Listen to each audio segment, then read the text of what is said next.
గ్రామీణ ప్రాంతాల నుంచి కూడా క్రీడాకారులను వెలికి తీస్తే మన రాబోయే కాలంలో ఇవాళ ఒలింపిక్స్ గేమ్స్ రాబోతూ ఉన్నాయి. అప్పటి వరకు మంచి ఆలోచన, ఈ ఇన్ఫ్రాస్ట్రక్చర్ అంతా మండల స్థాయిలో నుంచి ఈ క్రీడలను ప్రోత్సహించినట్లయితే, మినీ స్టేడియాలు కట్టినట్లయితే, రాష్ట్ర ముఖ్యమంత్రి వాళ్ళతో కూడా నేను కూడా 2 సార్లు 3 నెలల సంది 4 నెలల సంది నేను వారితో అభ్యర్థిస్తా ఉన్నా. మా దగ్గర ల్యాండ్ ఉంది, ముఖ్యమంత్రి గారు మాకు ఈ క్రీడలకు స్టేడియాలు ఇవ్వాలంటే వారు కూడా ఆదేశించడం జరిగింది. చాలా ధన్యవాదాలు వారికి. 2 మండలాల్లో మా నియోజకవర్గంలో కూడా భూమి అవైలబుల్ ఉంది కాబట్టి తప్పకుండా ఈ మినీ స్టేడియాలు ఇచ్చినట్టయితే క్రీడాకారులను ఆదుకున్న వాళ్ళైతాం, క్రీడాకారులను ప్రోత్సహించిన వాళ్ళైతాం. ఈ యువత చెడు వైపు పోకుండా మనం అరికట్టిన వాళ్ళైతాం.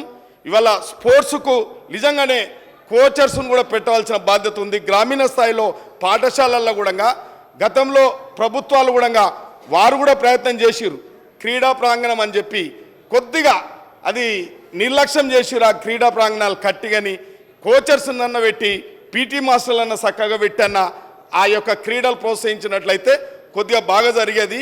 అది నిరుపయోగంగా మారుతున్నాయి. కాబట్టి ఇప్పుడు తీసుకున్న ఏదైతే నిన్ననే ఒక మంచి కార్యక్రమం, స్కిల్ ఇండస్ట్రీ కూడా ఒక మంచి స్కిల్ యూనివర్సిటీ కూడా ఏర్పాటు చేయడం, క్రీడలను ఏర్పాటు చేయడం చాలా మంచి సందేశం పోతుంది ప్రజలకు, యువతకు ఒక మంచి సమాచారం పోతుంది. కాబట్టి మా నియోజకవర్గంలో కూడా రాష్ట్ర ముఖ్యమంత్రి వాళ్ళని ఇదే సభలో విజ్ఞప్తి చేస్తూ ఉన్నా.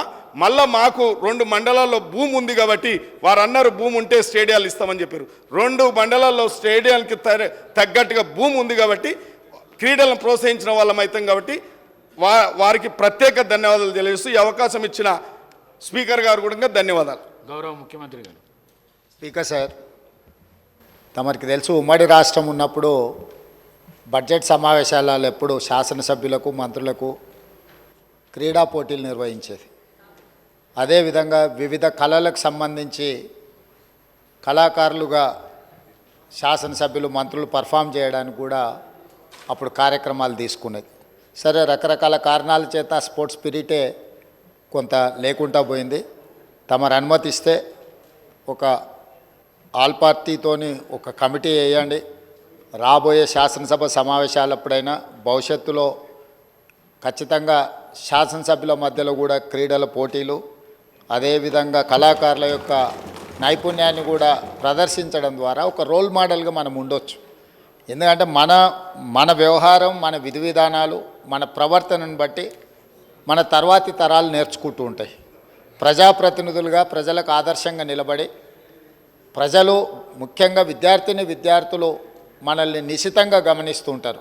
కాబట్టి తమరు అన్ని పార్టీల నుంచి ఒక కమిటీని కాన్స్టిట్యూట్ చేసి వాళ్ళ సలహాలు సూచనలు తీసుకొని రాబోయే శాసనసభ సమావేశాల నుంచి ప్రతి సంవత్సరం ఒకసారి, పర్టికులర్గా బడ్జెట్ సెషన్స్లో కొంత సమయం ఉంటుంది కాబట్టి శాసనసభ్యుల మధ్యలో కూడా తమరు క్రీడల పోటీలను నిర్వహించడానికి ఆదేశాలు ఇస్తే బాగుంటుంది. ఒకసారి తమరు కూడా అది పరిగణలోకి తీసుకోవాల్సిందిగా నేను కోరుతున్నా అధ్యక్ష.